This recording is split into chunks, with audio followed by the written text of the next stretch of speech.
Hello, ako po si Jimwell and ang naka-assign po sa akin na visual ay itong straight rock, round neck, dry fit. And ang effective po na display dito po ay ang ating mga primary colors like white, red, black, yellow gold, royal blue, and itong mga neon colors.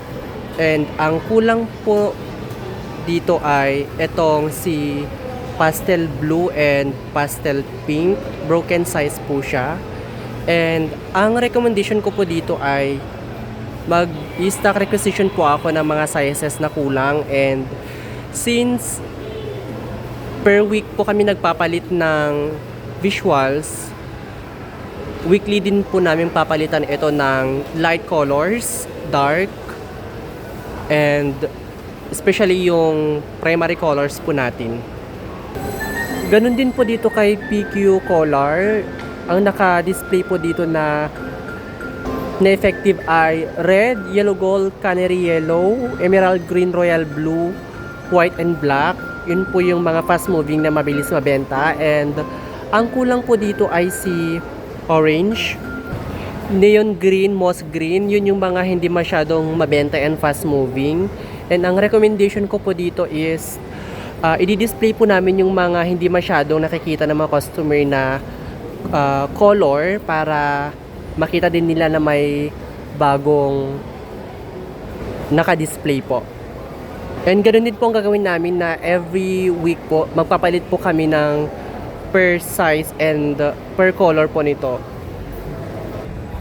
Ito naman po ang aming stock room, and ang effective po dito ay lahat ng colors po, especially sa dry fit, PQ colors po, effective po lahat. And ang kulang lang po namin po is si black ng small dry fit. Ang recommendation ko po dito sa may PQ color cotton po natin sa ladies ay for pull out na po siya, kasi hindi po siya mabenta and hindi siya hinahanap talaga po ng mga customer. More on men's po ang hanap nila kahit sa mga babae po. Ganon din po dito sa mga apple green sa PQ color, for pull out na rin po siya. And since wala na pong masyadong space na paglalagyan dito sa mga other items po like tote bags, filler, and net caps, pinlastic po namin muna sila para hindi madumihan, hindi maanuhan ng alikabok po. Ang mga fast moving din po naman ang mga ito po, especially si net cap and tote bags and mugs. Yun lamang po, thank you.